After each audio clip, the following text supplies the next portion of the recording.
Yeah, this is Jeremy Waxman with Esports Max, reporting in from the SMITE World Championships in Atlanta, Georgia. I am here with one of the players from Titan, support player KanyeLife. How you doing today, man?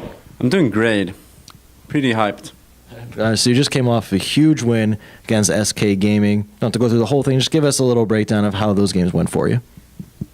Yeah, I mean, both games went pretty solid. I mean, we got the early advantage, we got the early game comp, and we just took it easy, calm and collected, and snowballed it. Let me ask you, because for those who don't know, your scrims against SK, and you've played against them a lot, have gone, let's say, less than great. So what kind of changed here? What did you do to get a different result? Well, we scrimmed we didn't take any breaks. We just scrimmed like hour after hour after hour, and we didn't talk about the games. So like the last 2 days, we realized that, and we simply talked about all the games we played, realized what went wrong, what we should fix, and how we should draft. So it just went perfect today. Like we just researched so much, and it paid out. Did you bring out anything that they hadn't yet seen in scrims? Anything that surprised them? Not really, but we just really thought about how to pick and how to ban, and we just realized what they were doing. They picked Kwang and I think Agni all the time, and it just crushed us. So we realized that and just banned it out, and it went way better. So let me ask you about your play. Obviously, you're favoring Amir. Your play on him was incredible. Yeah, thank you. So let me ask you, I mean, after you showed that in game one, and I mean, it was a huge factor, were you surprised they let you get it again game two? I'm surprised they even let me get it the first game, because we played it against Bacon the second game, and we crushed them. Like, no offense, but yeah. So I was just a bit surprised, because I know they like to play Jameer as well. They played it against Cognitive Red and did really well with it. So yeah, I think they underestimated us a lot after the scrim sessions. So let me ask you too, because and we kind of covered it earlier, but just one for the fans. The mental edge, in esports is a huge deal. As the games went on, as game one got later and they fell further behind, and in game two, they seemed to play a little bit less cohesively. Earlier in the tournament, they'd shown really good teamwork, and now they were kind of all over the place. Reels in particular was, jumping into 3 people by himself. Do you think you got in their heads a little bit? Yeah, definitely. I mean, they're such a hype team. When it starts rolling for SK, I mean, they roll over everything.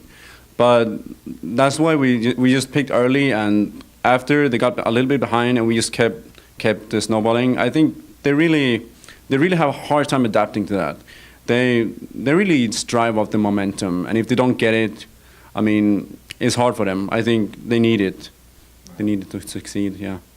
All right, so let's look forward now. Actually, right over there, Cognitive Prime and Cognitive Red are playing their games right now to determine who goes to the finals. You have a preference as to who moves on to face you?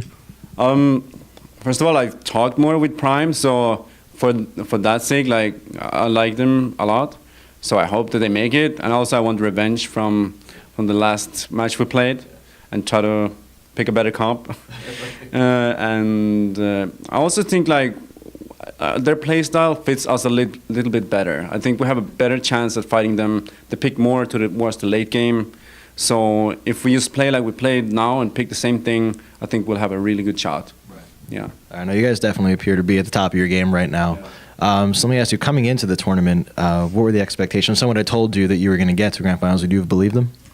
I don't think so. We had a really horrible time even before the LAN, the 2 weeks before the LAN. It was just like the same thing that happened to us here when we played SK. So I didn't have much expectations. I expected top 4, but I mean, I'm a bit surprised that we made it to final, but really happy, of course. All right, so for the rest of the tournament question, so a little off topic for those who are curious, and I think if it's worth asking, how did you choose your name? Oh man, well, I love music, of course. So sometimes I have phases where I listen to rock or rap or pop, and I wanted to change my name. I don't really remember why, but I was in my rap phase. So I was listening to Kanye's first albums, and I just decided to embrace the Kanye spirit, and yeah. Nice. Alrighty, so before we wrap up, tell us one thing about the Titan team that your fans don't know. Well, we love pizza and hamburgers. Maybe they don't know. I guess everybody likes that, but You love it to an almost unhealthy degree, or? for me, yeah, definitely. For me, yeah. And yeah, that's pretty much it. Yeah. All right, so I'll let you go. Before we do, you have any shout outs? You want to say anything to your fans? Anything like that? Definitely shout outs to my family because they have helped me a lot with my motivation for this. And of course, shout outs to my sponsor, Titan and Razer. And shout outs to the fans for the crowd here is amazing. It's so fun to play on stage. And yeah, shout outs to the analyst and coach, of course, who kept us motivated through this whole event. Great, so we'll let you go. Good luck tomorrow. Thanks. And for all you guys out there, continue to check out our coverage on esportsmax.com. Follow us on Twitter at esportsmax, and we'll keep it coming to you. Take care.